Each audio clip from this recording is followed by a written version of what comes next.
análisis del acontecer nacional y regional, la vida política, las noticias y el análisis de AFN Político y algo más. ¿Qué tal? Muy buenos días, qué gusto saludarles esta mañana ya de martes 21 de abril del año 2020, del momento en que le traemos esta primera edición de AFN Político y algo más, que es una producción de Agencia Fronteriza de Noticias y de su directora, nuestra amiga y compañera Dora Elena Cortés. Soy José Enrique García Sánchez y me da mucho gusto saludar a todos ustedes en la opción de Facebook Live, pero de igual manera a través de la plataforma de YouTube y en el portal de Agencia Fronteriza de Noticias en www.afntijuana.info, con mucha información que compartir luego que esta mañana ya oficialmente se ha decretado el inicio de la fase 3 de la pandemia de COVID-19, la etapa en la que se espera la mayor cantidad de contagios y en la que el gobierno ha dispuesto una serie de medidas para reforzar la contención al máximo posible, luego de los innumerables llamados a las medidas más importantes en esta pandemia, que son la de la sana distancia y la autorreclusión doméstica como la mejor opción,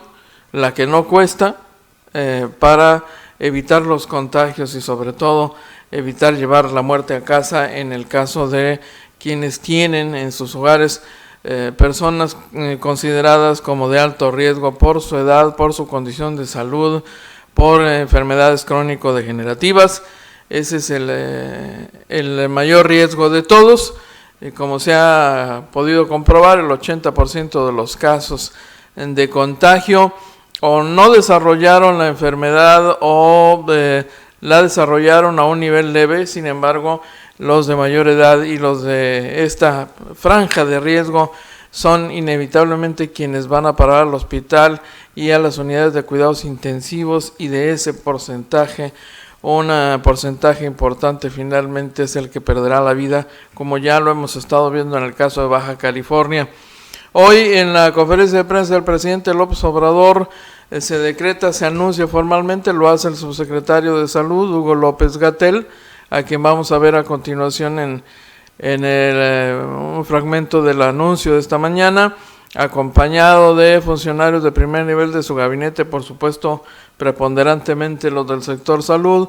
El presidente López Obrador abrió el marco para el arranque, el anuncio oficial, luego de la reunión del Consejo de Salubridad que sesionó anoche para tomar esta decisión y echar a andar otros mecanismos complementarios. Vamos con la imagen, productor. Muchas gracias, maestra Fabiana Maribel Cepeda Arias, jefa de la División de Programas de Enfermería del IMSS. Y bueno, finalmente yo debo decirle que el presidente López Obrador ha asegurado hoy que el gobierno federal estará en condición de proteger al 70% de los mexicanos, empezando de abajo hacia arriba, la base de la pirámide, que está integrada por una mayoría de mexicanos en condiciones económicamente bajas, muy bajas. A ellos, a todos ellos, el gobierno les garantizará la protección, por supuesto también la protección de salud, en primer término, la protección sanitaria. Y en este contexto, un anuncio que había hecho López-Gatell, el subsecretario, es un dato relevante, muy relevante a propósito de esta etapa en la que se espera, se registrará el pico más alto de la curva de contagios.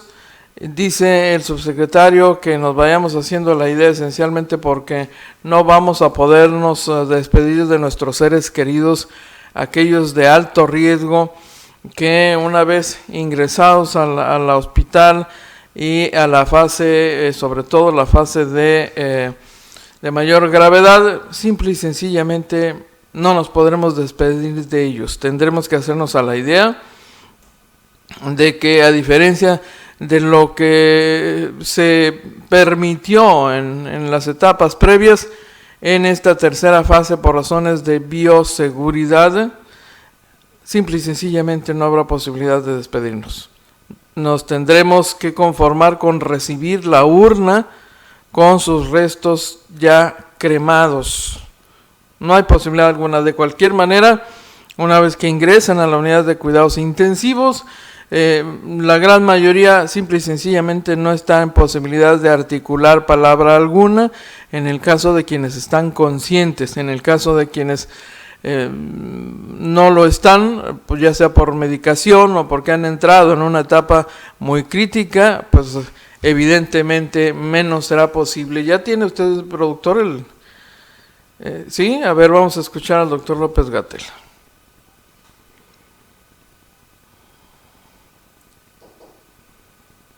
Bueno, lo dejamos así, productor. Entonces vamos a lo siguiente. Yo debo decirle que en este mismo contexto la Cancillería mexicana ha reportado que un total de 300 mexicanos han sucumbido en los Estados Unidos. Se tienen identificadas por su origen geográfico en las diferentes entidades, los diferentes estados de la Unión Americana, que concentran buena parte de la comunidad mexicana. Es el caso, por supuesto, de los poblanos, que como ustedes saben, tiene una amplia presencia en la ciudad de Nueva York, una de las más golpeadas. La comunidad de Puebla tiene el mayor número de víctimas, son 120 personas, y estos, por supuesto, han sido efectivamente en Nueva York. El resto de los mexicanos muertos en la Unión Americana se ubican en Los Ángeles, se ubican en Chicago, entre los datos que se han registrado hasta el momento. Y este mes, dice Marcelo Ebrard, el canciller mexicano, tendremos el número de personas al que le aplican el proceso. Este proceso, que es una declaratoria de emergencia aplicable en la Unión Americana, para las personas indocumentadas, lo regresan de manera inmediata por razones que ya ha dado a conocer el Departamento de Estado norteamericano. No les interesa en modo alguno siquiera que estos migrantes permanezcan por un momento más en territorio estadounidense. La indicación es, en cuanto lo agarran, lo deportan. Es así simple, así lo hemos venido observando en las últimas semanas. Este mes tendremos el número de personas al que le aplican ese proceso más bajo en todo el siglo. Posiblemente lleguemos a 15,000 personas, de los cuales 72% son mexicanos. Es decir, son repatriados habitualmente y ahora lo serán de manera expedita. Es parte de la medida sanitaria que también ha adoptado el gobierno de los Estados Unidos. El presidente norteamericano decidió suspender temporalmente la migración a los Estados Unidos por la pandemia. Y todavía no se conoce, dice Marcelo Ebrard, la implicación legal de este anuncio. El grupo mayor de enfermos y de muertos en Estados Unidos por entidad federativa es Puebla, y el consulado ya está trabajando para facilitar los traslados de los cuerpos, los recursos de esas 120 familias que han pedido el apoyo del gobierno mexicano, y que por supuesto el presidente de la República ha dispuesto que no se escatime el respaldo necesario a los dolientes, a las familias de quienes han caído en esta pandemia. En este color verde del semáforo epidemiológico del coronavirus habrá algunas medidas que deberán aplicarse, ya lo venía anticipando el subsecretario López-Gatell. ¿Cuáles son esas medidas? Bueno, la sana distancia en la fase 3 se mantiene en los mismos términos. Deben suspenderse de manera temporal todas las actividades no esenciales de los sectores público, privado y social. Disminuir la movilidad es fundamental para evitar la propagación. Lo que se decidió en el Consejo de Salubridad General fue dejar muy claras las atribuciones de la Autoridad Sanitaria Federal, que todo mundo sabe, encabeza el presidente, por supuesto la Secretaría de Salud y los sistemas de salud estatales. No puede haber medidas menos rigurosas. El objetivo es disminuir la movilidad con base en lo dispuesto por la autoridad federal y las autoridades estatales tienen la obligación de hacerlas cumplir. Si algún estado de la República tiene la posibilidad de disponer medidas adicionales para hacer más efectivo el cumplimiento de las disposiciones de mitigación sin afectar los derechos humanos, está en libertad de hacerlo. Eso ya se establece en el decreto de la emergencia sanitaria publicado el 31 de marzo. Así que eso supuestamente no debería tener mayor complicación ni confusión. La suspensión de actividades laborales, escolares y sociales es la otra parte. Las empresas que no han suspendido y no son esenciales, último llamado, deben suspender actividades para que las personas no tengan que concurrir en un espacio laboral y hagan el trabajo en casa si se puede. Donde no sea así, quedan suspendidas las actividades de esa empresa. Se suman finalmente los hospitales privados confirmados en un convenio, usted lo recuerda, justo para el arranque de esta fase, el momento más álgido en el que pacientes de otros malestares, de otras enfermedades, pueden ser atendidos en estos hospitales privados, los trabajadores del sector público, por ejemplo, a fin de que los hospitales públicos en que regularmente reciben atención sean destinados a la atención de los pacientes COVID, de los contagiados. Esa es la esencia del acuerdo y se ponen en marcha los hospitales militares dedicados a la cobertura de COVID. Ese es el anuncio más importante. El otro anuncio que se ha dado, y lo ha dado el secretario de Educación esta mañana, es en el sentido de que el ciclo escolar se extiende hasta el 17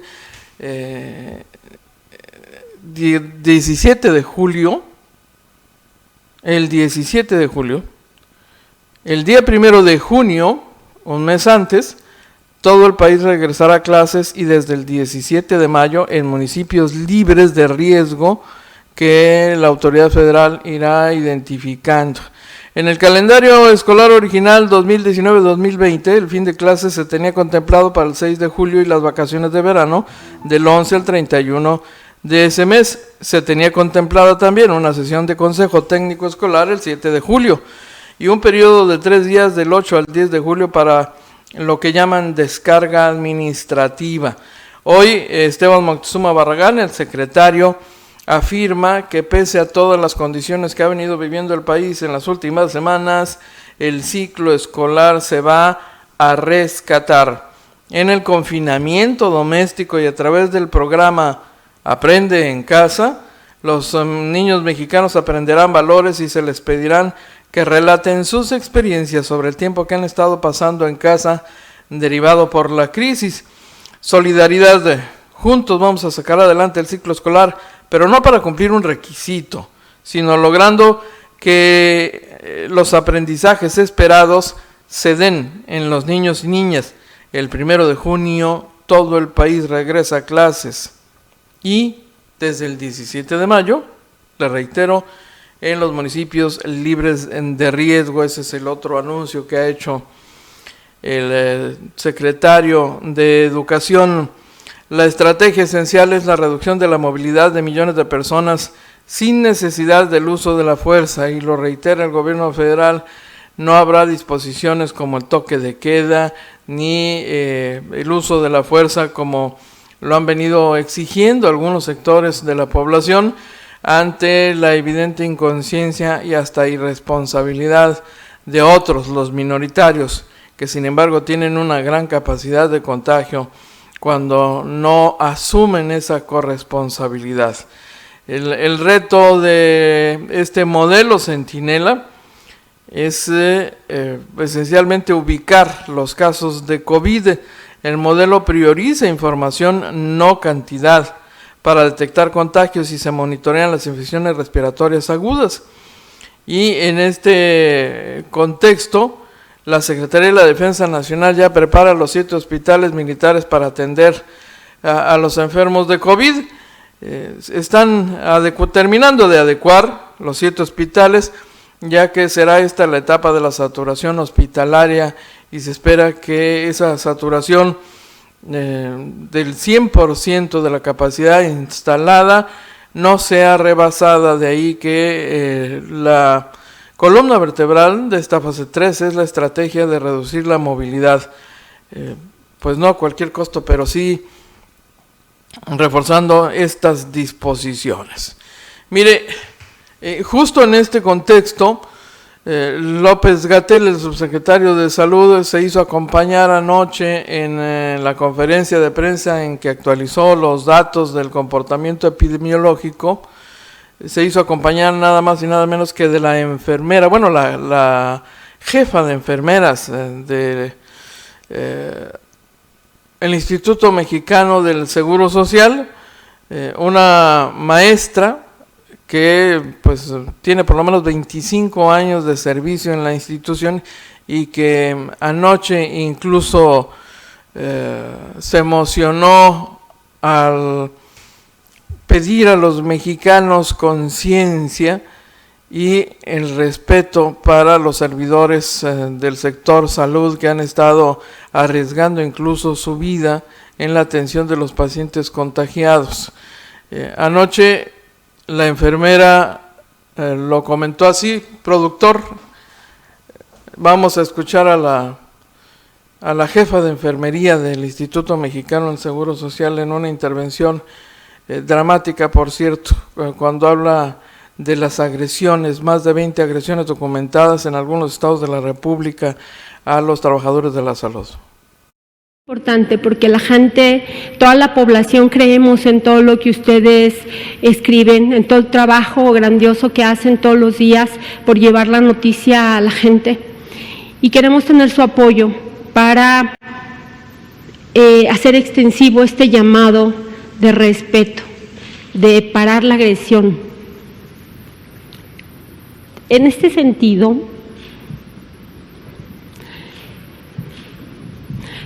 miren, en este caso duele hablar de esto. Duele hablar de lo que le pasa a tu gente. Duele hablar de los trabajadores de la salud, que también somos personas, que también tenemos familia y que hoy estamos dejando muchas cosas. Estamos dejando nuestras casas, nuestra familia, estamos dejando nuestra vida en las unidades hospitalarias. Y esto no es gratuito, esto lo decidimos, porque todos los días decidimos ser lo que somos. Y no solo hablo por las enfermeras y los enfermeros, hablo por todo el personal de salud, por todo aquel que porta un uniforme y que está convencido de que la atención a la salud es lo mejor, porque da de sí, de su profesionalismo, de su ética, de su entrega, de su amor a la profesión, de su amor a la humanidad. Luego entonces, en otros países hemos visto cómo el personal de salud pues hasta le hacen homenaje, le aplauden, hacen algunas cartas para agradecerles, los restaurantes les mandan mensajes. En México también sucede, porque hay que decir también lo bueno. En México también recibimos palabras de apoyo, también recibimos donaciones de gente que entiende nuestro trabajo, nuestra labor. Recibimos apoyo de asociaciones civiles, de empresarios que están convencidos del esfuerzo que estamos haciendo como trabajadores de la salud. Y sin lugar a dudas, eso se agradece. Fíjense que la Organización Mundial de la Salud, que es la organización pues, que dicta los lineamientos de salud a nivel mundial, justamente declaró el año 2020 como el año de la enfermería y la partería. Y dice la enfermera, porto como todos en esta gran familia el uniforme con orgullo, dijo la jefa de enfermeras del Instituto Mexicano del Seguro Social, luego de esta intervención anoche en la conferencia de prensa regular, en que la autoridad nos ha confirmado que la cifra de contagiados y de muertos finalmente responde a las proyecciones que habían hecho sobre la cantidad de contagios previstos para esta etapa, cuando ya nos encontramos en un total de 8,772 contagiados y la cifra de muertos ya alcanza el total de 712. En unos momentos más, entiendo, ya tendremos la información sobre el caso Baja California a propósito de las cifras. Sí. Estamos en espera, por cierto, del mensaje del secretario de Salud y, por supuesto, del gobernador Jaime Bonilla Valdés para actualizar la información y eventualmente conocer si la administración del ingeniero Jaime Bonilla tiene previstas algunas disposiciones adicionales a las ya establecidas y anunciadas por la Secretaría de Salud a nivel federal. Y les recuerdo que en la fase 3, la fase de la epidemia, se prohíbe de manera terminante, se mantiene la restricción ya prevista en la fase 2, la de dispersión comunitaria, no saludar de beso ni abrazo, igual que en la fase 2, suspensión de eventos ante brotes, la suspensión de eventos en espacios públicos encerrados, también la suspensión de clases en escuelas con brotes activos ya en esta fase, en escuelas preparatorias y universidades. En la fase 2, la de dispersión comunitaria, lo que se había aprobado era el modelo de filtros escolares.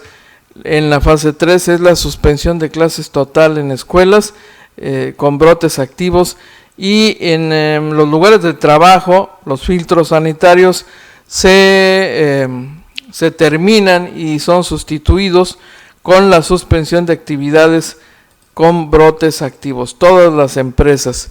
Y en este último lineamiento, el gobierno del estado ha estado, por cierto, aplicando sanciones, clausurando y redoblando los operativos de inspección, atendiendo quejas para proceder contra las empresas que se han negado todavía a estas alturas a suspender operaciones. Dice el presidente López Obrador, por cierto, que anunciará quién es quién en las empresas que no cumplen la cuarentena, y habrá también evidentemente sanciones. En la conferencia de prensa dice el presidente López Obrador que la Secretaría del Trabajo y la Procuraduría Federal de Protección al Consumidor estarán presentando a partir del próximo lunes este reporte.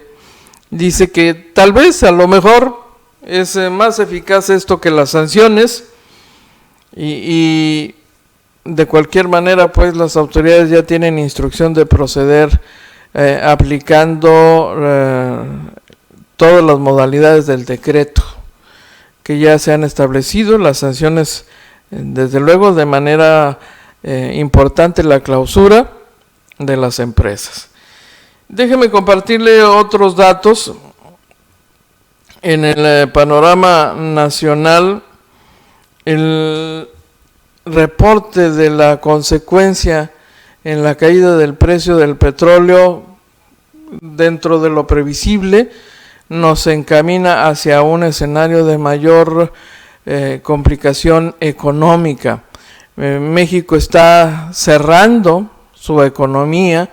De hecho, se espera que cierre el año 2020 con una de las peores caídas en la economía general de América Latina, una caída de 6.5 en el Producto Interno Bruto. Las exportaciones mexicanas estarían cayendo hasta un 11%, poco más del 11%. En el resto de de América Latina y el Caribe, el panorama sería todavía más complejo. Se calcula que estaría cayendo hasta un 14.8%, 3 puntos porcentuales más que en México, producto de la pandemia, de la contingencia económica. Será uno de los 5 países, el nuestro, que tenga la mayor caída en el Producto Interno Bruto, junto con Venezuela, Argentina, Ecuador y Nicaragua, y este es un dato actualizado por la Comisión Económica para América Latina y el Caribe, la CEPAL. La economía mundial no volverá a la normalidad, habrá una crisis productiva que traerá cambios profundos. La recuperación es un asunto de largo plazo en este escenario, mientras que en el caso nuestro, considerando la fuerte relación que tenemos con la economía norteamericana, la dependencia en algunos niveles incluso, pues ya se anticipa que la caída del precio del crudo nos complicará el escenario de la recuperación económica.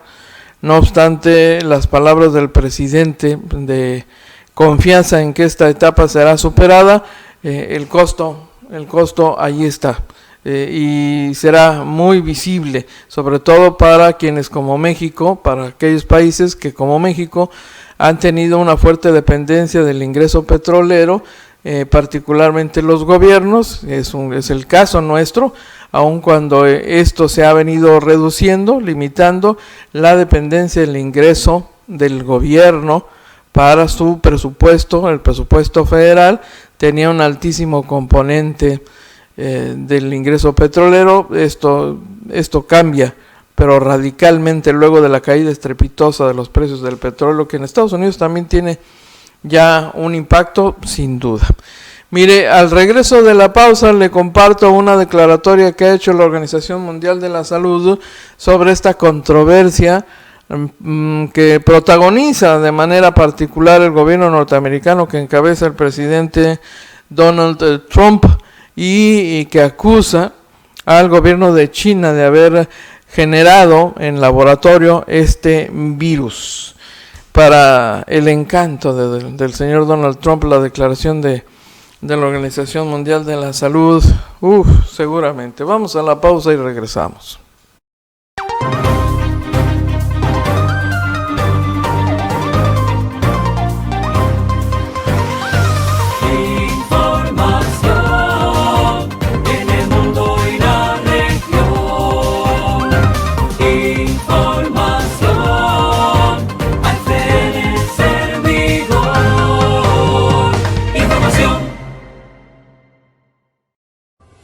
Son tiempos de unidad, de demostrar de qué estamos hechos como mexicanos.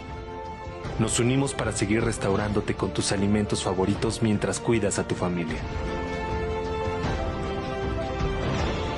Tu compra ayudará a mantener nuestra fuerza laboral completa.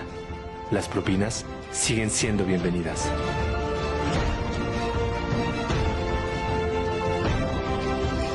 Quédate en casa.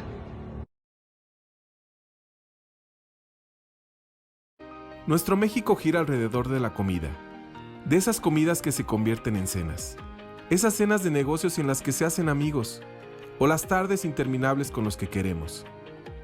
De esos lugarcitos a los que iba mi papá porque tenían las mejores enchiladas del mundo, o de esos en los que ya nos conocen, de los que nos gustan, de los que todos queremos conocer porque acaban de abrir y el menú es una joya, de los elegantes, de todos, absolutamente de todos nuestros restaurantes. No por nada somos uno de los 4 países con mejor oferta gastronómica del mundo. Y no por nada somos el mayor empleador del país. Pero hoy toca parar, para cuidarnos, para cuidarte. Parar, para muy pronto poder volver a servirte, para volver a disfrutar. Y mientras eso pasa, te necesitamos. A ti, que vienes todos los martes. A ti, que no puedes vivir sin nuestras salsas, sin nuestros postres, sin nuestros chefs. A ti que nos usas de oficina. A ti que siempre pides eso que no está en la carta. Y a ti, gobierno, que sabes la enorme aportación que hacemos a la economía de este país. Te necesitamos a ti, México. Ayúdanos a seguir sirviéndote.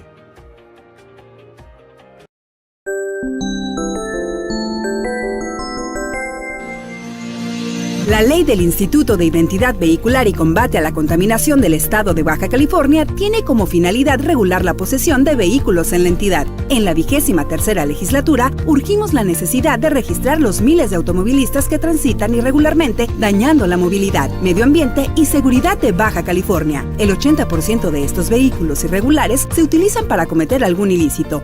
23ª legislatura, el Congreso de la Gente.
Muchísimas gracias por continuar con nosotros. Le quiero recordar que estamos transmitiendo a través de la opción de Facebook Live y en punto de las 3 de la tarde en horario diferido. En horario diferido a través de canal 73 de CNR estatal en la opción de televisión por cable que nos lleva hasta Yuma, Arizona y San Luis Río Colorado. Gracias por sus finas atenciones como siempre. Yo aprovecho para saludar a quienes nos están acompañando en esta transmisión a través de Facebook. Rigoberto Ávila Ramos, Rommel García Beristain, Alberto Escobrido, Dorelena Cortés, sí, ella también, por supuesto, mientras coordina el esfuerzo de todos los compañeros en campo que continúan con esta cobertura de forma limitada, por supuesto, considerando las restricciones que ha impuesto la autoridad sanitaria y bueno, el sentido común, ¿no? la autopreservación. Pero aún en esas condiciones, ya sabe que Agencia Fronteriza de Noticias ha mantenido activa su planta para garantizarle los reportes más oportunos que usted puede leer de manera inmediata en el portal en www.afntijuana.info. Saludos al equipo, a los compañeros que están haciendo esta cobertura. Lorenzo Luis Gómez Moreno, Jesslyn Ramírez, Dulce Rams, Edna Ubay, Octavio Grajeda Delgado, Irma Gaona, Leti Méndez, Gina Reyes, Galeana, qué nombre tan raro es un compuesto, Galeanaitle Mora, bueno, la doctora Ángeles Salazar, qué gusto doctora, José Melo, Mónica Serna Torrescano, Francisco Felipe Montero Sánchez, un placer. Roberto López, por supuesto, también nos acompaña en la transmisión. Antonio Carpio, sí, también Antonio Carpio, de igual manera se reporta con todos nosotros. Carlos Mares, saludos desde Santí, California, dice Carlos Mares, muchísimas gracias. John Espinosa, gracias, por supuesto. Alberto Escobrido, de igual manera. Una pregunta, dice John Espinosa, ¿por qué los políticos están divididos? Que porque son rojos, que eres verde, que eres obradorista, que no tienes derecho a opinar en mi partido porque no perteneces a mis ideales, etcétera, etcétera. ¿Quién será? ¿Qué será? ¿Que tienen virus? ¿Positivirus? Fase 3, en lugar de ponerse de acuerdo dialogando para un mejor país. ¿Qué no es eso lo que se busca? Dice. Nos acompaña también. Le estamos transmitiendo justo en este instante, a propósito del trabajo de campo de los compañeros, un conflicto que se ha presentado en una empresa. Es más, vamos a tomar esa señal, por favor, productor. En Agencia Fronteriza Noticias le estamos ofreciendo adicionalmente esa transmisión. Están en vivo nuestros compañeros. Vamos a escuchar, me parece que es Israel Martínez, quien está haciendo la cobertura. Hay un conflicto ahí. Avísame, por favor, productor, cuando tengas lista la captura de señal. Saludo, mientras tanto, al presidente del Comité Municipal del PAN, Luis Rodolfo Enríquez. Francisco Felipe Montero dice, buenos días. Jesslyn Ramírez, saludos. Marta Patricia Cortés, Luis Carlos López, el doctor Luis Carlos López, de la Universidad Autónoma de Baja California. Octavio Grajeda Delgado, saludos, buen día, pero hay muchas empresas que no han obedecido y siguen laborando sin ninguna seguridad, y lo que requiere el trabajador Torres del Lago, hay mucho almacén y maquilas y siguen llegando a laborar sin ninguna medida como reitero de seguridad para no tener contagio. A ver, vamos a la señal. Últimamente se han traído aguas residuales que son tratadas ahí en la línea, a un lado de la Avenida Internacional, del lado americano. Tratan estas aguas y se las traen en camiones y las tiran todos los desechos. Lo peor de lo peor, vienen y lo tiran aquí. Entonces las colonias aquí alrededor, el apeste no se aguanta y la contaminación de plano está horrible adentro. ¿Se tira a las calles el agua también? Se viene chorreando por todas las calles.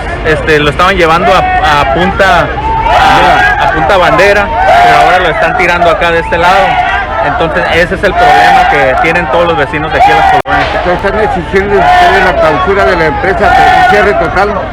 Estamos exigiendo, sí, porque ya esta es una zona urbana donde no pueden tener ese tipo de desechos aquí. Pues, ya hay cientos y cientos de familias. Entonces ya se ha clausurado por administración, por la administración que está en turno ahorita, por González Cruz, ya se clausuró, pero una magistrada volvió a abrir, volvió a mandar que pues se vuelva a abrir.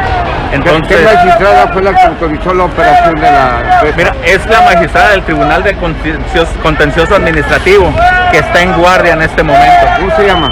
No tengo el nombre ahorita, pero es la magistrada que está en guardia ahorita. ¿Y qué van a hacer ustedes? ¿Van a ir a manifestarse allá también? Así es, los vecinos decidieron que se van a ir a manifestar. Nosotros como abogados los vamos a ayudar a asesorar legalmente.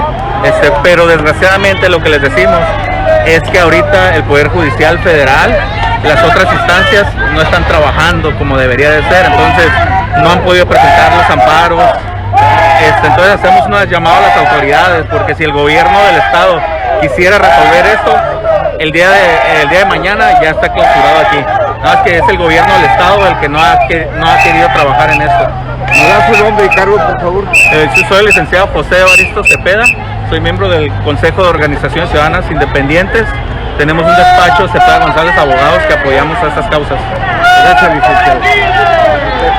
Muy buenos días, amigos que nos siguen a través de Agencia Fronteriza de Noticias en esta transmisión completamente en vivo. Nos encontramos en lo que antes era conocido como el relleno sanitario de Jibarito, ahora conocido como Eco Waste, en donde, bueno, pues hace un poco más de una semana ya había sido cerrado o clausurado por el Ayuntamiento de Tijuana debido a las pruebas de que estaban contaminando o estaban arrojando en este lugar desechos que no eran permitidos para el espacio.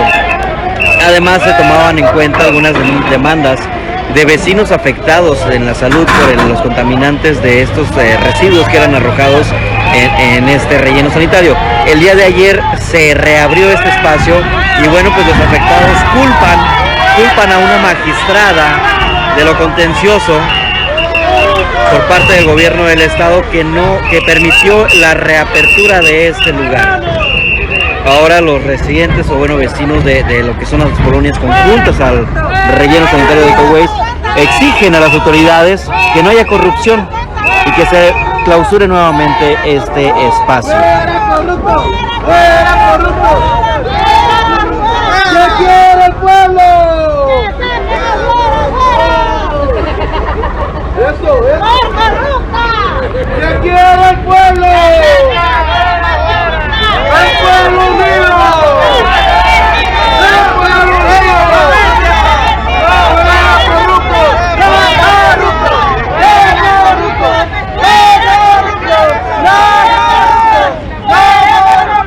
¡Fuera corruptos! Ahí tiene ustedes la transmisión de nuestro compañero Carlos Zúñiga desde el Jibarito. Esta sede de la empresa dedicada al manejo de los residuos, de la basura, que hoy es el centro de la controversia por esta decisión. La información completa podrá usted leerla en el portal de Agencia Fronteriza de Noticias en unos momentos más, los pormenores de este incidente. Mientras termino de saludar a quienes nos han estado acompañando esta mañana en la primera edición de AFN Político y Algo Más. José Melo, muchísimas gracias, muy amable. Gina Reyes, de igual manera, saludos. Maestro Salvador Cortés, Roberto Ávila Ramos, saludos. Rommel García Beristain, Raúl Reynoso Nuño nos acompaña también, muchísimas gracias. Berta Ramírez Carpio, qué gusto, Berta, un abrazo. Roberto López, qué amable, muchísimas gracias. Carlos B. Mares, saludos desde Santí, California. José Luis Martínez, saludos, gracias, muy amable, gracias José Luis. Israel Núñez, están aferrados los empresarios, muchos no quieren cerrar, sí hay algunos cuantos, efectivamente. Veremos si endurece el tratamiento de la administración estatal. Pregunta Israel Núñez, ¿habrá billete en Eco Waste, que es la empresa donde se está llevando a cabo esta manifestación? Pues muchos de los que están ahí manifestándose en estos momentos suponen que sí, que eso pudo haber sido la motivación para que una autoridad aprobara la reapertura de la planta, pero si así fuera el caso, ¿no cree usted que es tan sencillo acreditarlo, comprobarlo? No es tan simple. Por aquí vi a alguien más, no quiero omitirlo.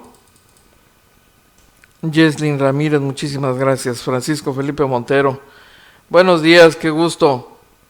Hace rato que no nos vemos, mi estimado Francisco, ¿no? Con esto de la prohibición de andar por la calle y de atender lugares públicos, bueno, don Francisco es uno de los afectados, claro, él y un sector de los trabajadores que es de los más frecuentados, conocidos y valorados por sus atenciones y servicios, el de los trabajadores de la industria gastronómica, los meseros, que prestan un gran servicio sin duda. Oiga, permítame retomar la información. Se lo voy a compartir con las reservas del caso, pero ya van dos personas que me están comentando desde hace por lo menos un par de horas que ha muerto un ex candidato a gobernador, Felipe Ruanova. Uno de ellos ya lo ha hecho público en su Facebook. Se trata de el líder sagrario de Mexicali, Rigoberto Campos, que también ha hecho la referencia a esta muerte. Hasta donde se sabe, lo poco que tenemos en este momento, Felipe Ruanova Zárate, una figura controversial de los últimos procesos electorales, no habría fallecido de coronavirus, sino de alguna otra afección, pero así está el dato preliminar. Sí. Estaremos por supuesto confirmándole esto más adelante, pero parece finalmente que se trata de un hecho. A ver. Vamos a... Pues sí. Parece que así es. Un personaje muy, muy especial, sin duda, y lo tiene usted en imagen, aguerrido, combativo, un boca de lumbre, pues, para describirlo, ¿no? Por su manejo y su actuar en política. Un hombre de avanzada edad, pero muy, muy activo, sencillamente muy activo. Vamos a tratar de ofrecerle más detalles sobre este acontecimiento. Regresemos a la información, porque yo debo decirle que en nuestra ciudad, ¿ya se reportó el gobernador o todavía no?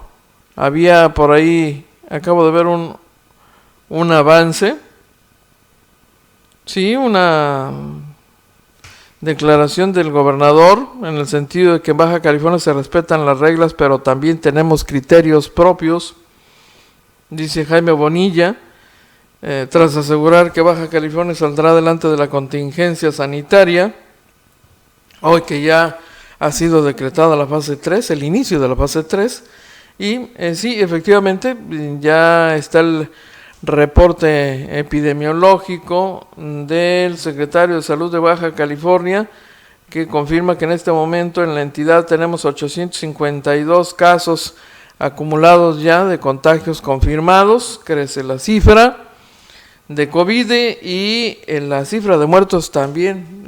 Le recuerdo que en las 24 horas previas mantuvimos el reporte de 83 víctimas fatales. Bueno, este dato ya quedó rebasado por 13 muertos. 13 muertos. Sube a 96 el total de víctimas. 93. Ese es el dato. Bueno.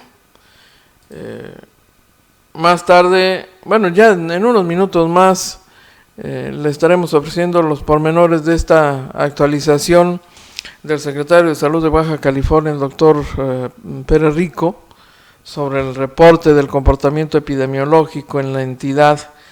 Le comparto un dato relevante que comprometió el secretario de Salud el día de ayer, en el sentido de que para el día de hoy habrían de desaparecer de su reporte cotidiano la lista de los casos llamados sospechosos, que son aquellos casos de personas que se someten a la prueba para confirmar si tienen el virus, y mientras se define el resultado, se conoce el resultado, se les categoriza en un apartado de no sospechosos. Esa cifra permanece con movimiento, pero activa, porque mientras se confirman algunos de esos casos, otros nuevos llegan a ocupar ese lugar. Bueno, eso se debe y se ha debido esencialmente a una razón. En Baja California hay un laboratorio solamente certificado, bueno, había hasta hace algunos días solo un laboratorio certificado. Es el laboratorio que depende de la Secretaría de Salud. Todos los estados tienen un laboratorio certificado con la capacidad y el reconocimiento y autorización federal para este tipo de análisis, de pruebas.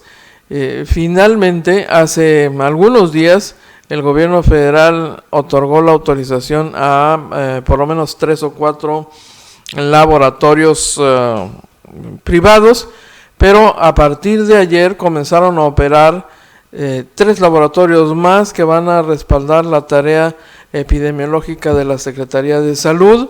Uno de ellos, habilitado en la Facultad de Medicina de la Universidad Autónoma de Baja California en Mexicali, otro más en la Facultad de Medicina de la misma UABC, pero en Tijuana, y finalmente el tercero, el CICESE, el Centro de Estudios, Investigación y Estudios Superiores de Ensenada, que tiene ya un laboratorio certificado por la autoridad federal y que a partir de ayer mismo comenzó a procesar los efectuados por la Secretaría de Salud. Son 4 entonces, oficialmente. Les recuerdo que parte de la información que presenta el secretario de Salud todas las mañanas refleja también la estadística de entidades federales que no dependen del Estado, que se rigen por otro criterio, que tienen una autonomía en su manejo, y que en el caso del Seguro Social, que representa y atiende a la mitad de los habitantes de la entidad, acostumbra por disposición central de la institución enviar todas sus pruebas a la Ciudad de México para su procesamiento en el Centro Médico de la Raza. Estos resultados tardan 10 días, fíjense nada más. Así que se procesa información, o mejor dicho, nos entregan información que ya es vieja. Sí, también en ese sentido, sí. Hay que esperar a que lleguen los resultados y se van incorporando en la estadística finalmente para comprobar si algunos de los muertos son víctimas de coronavirus o eventualmente fueron víctimas de otra dolencia, de otra enfermedad. Aun cuando al momento de tratarlos parecía que eran víctimas de COVID, bueno, hoy cada laboratorio autorizado para ser operado por la Secretaría de Salud, estos 3 nuevos y el que ya manejaba la Secretaría, procesan un total de 40 pruebas en cada turno de 6 horas. Eso le toma en promedio procesar una prueba 6 horas. Así que entregan resultados de 80 análisis por día. Hoy esa capacidad se cuadruplica, ¿no? Habrá entonces 320 resultados por día, y esto técnicamente le permitirá, por lo menos fue el compromiso del secretario ante el gobernador, le permitirá que no se vayan acumulando casos pendientes de confirmación, porque la prueba, el resultado de la prueba se producirá de inmediato prácticamente. Así que solo aparecerían en todo caso en esa lista los nuevos casos que se vayan reportando, pero el rezago quedaría resuelto, y esto para facilitar incluso manejos administrativos, porque algunas de las víctimas que mueren tendrían que recibir el trato de víctimas del coronavirus. ¿Qué aplicación tiene esto? Entre otras, la disposición final de los cuerpos. como ya lo había anunciado el subsecretario federal, paciente que muere por COVID ya es entregado pero en cenizas a sus familias, y los cuerpos de las víctimas de coronavirus no son sometidos a mayor análisis, a la autopsia, porque son autopsias, son procedimientos de muy alto riesgo. Por esta razón se ha decidido no someterlos a autopsia y cremarlos de inmediato. Esto a partir de la declaratoria de que son personas muertas por COVID-19. Ese es el criterio establecido y esto facilitará ese tipo de toma de decisiones. En otro aspecto también, el secretario de Salud declaraba el día de ayer ante el gobernador de Baja California que estaríamos entrando a una eventual meseta, ya por allá por la segunda semana de mayo. Estamos nosotros en fase 3 realmente desde hace algunos días, aun cuando no había sido declarado. Ya estábamos teniendo un comportamiento epidemiológico propio de la fase 3, así que era cuestión de tiempo nada más y de formalidad, y la formalidad también importa porque el decreto ampara facultades y decisiones de orden jurídico y administrativa que no se pueden obviar.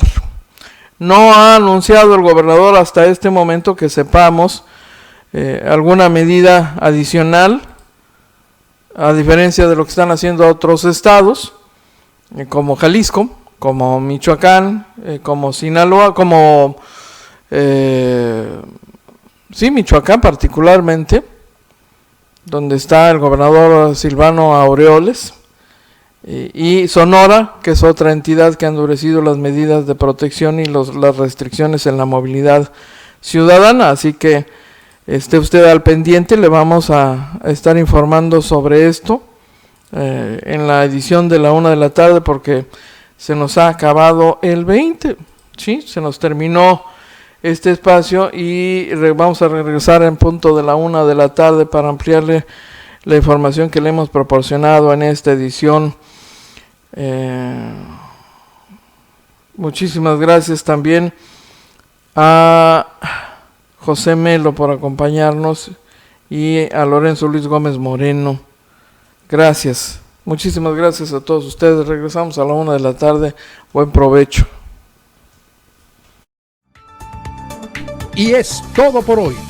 Lo invitamos para que nos siga de lunes a viernes de 12 a 1 de la tarde por este canal. Agencia Fronteriza de Noticias es el portal de noticias más influyente y que sí se lee.